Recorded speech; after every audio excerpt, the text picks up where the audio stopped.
ലൂക്കായുടെ സുവിശേഷം 12-ാം അധ്യായം 19-ാം വാക്യം.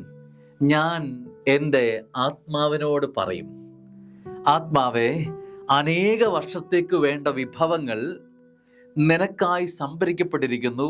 വിശ്രമിക്കുക, തിന്നുകുടിച്ച് ആനന്ദിക്കുക. സമൃദ്ധിയുടെ വലിയ ഒരു ഭണ്ഡാരം നിനക്കായി ഒരുക്കിയിരിക്കുന്നുവെന്ന് ആത്മാവിനോട് പറയുകയാണ്. ആത്മാവേ, നീ ഒന്നിനും സങ്കടപ്പെടേണ്ട, എല്ലാം നിനക്കായി ക്രമീകരിച്ചിട്ടുണ്ട്. അനേക നാളത്തേക്ക് നല്ല സുന്ദരമായി ജീവിക്കാനുള്ളതെല്ലാം നിനക്കായി ബാങ്ക് ഡിപ്പോസിറ്റ് ഉണ്ട്.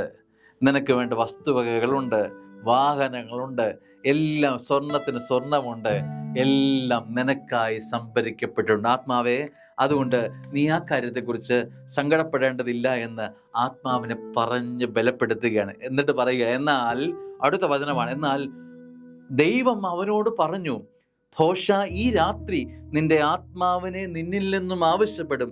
അപ്പോൾ നീ ഒരുക്കിയിരിക്കുന്നവ ആരുടേതായി മാറും. നമ്മൾ കംഫർട്ട് സോണുകളെല്ലാം ഈ ലോകത്തിൽ ഒരുക്കി വെക്കുകയും ഇത് നമുക്ക് ജീവിക്കാനാണ് നമ്മൾ ചെയ്തു വെക്കുന്നത്.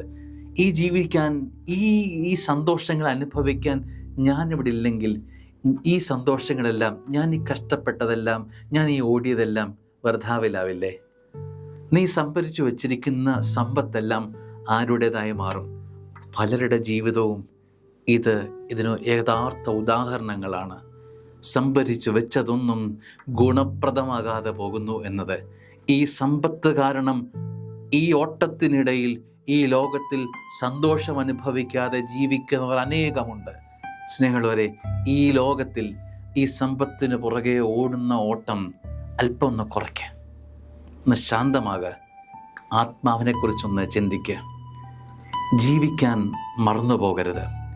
ഈ ലോകത്തിൽ ഈ ഓട്ടത്തിനിടയിൽ, ഈ സമ്പാദ്യത്തിനിടയിൽ ജീവിതം മറന്നു പോകുന്നവരുടെ ഗണത്തിൽ ഞാനും നിങ്ങളും പെടാതിരിക്കാൻ ഒരാത്മശോധന നല്ലതാണെന്ന് എനിക്ക് തോന്നുന്നു.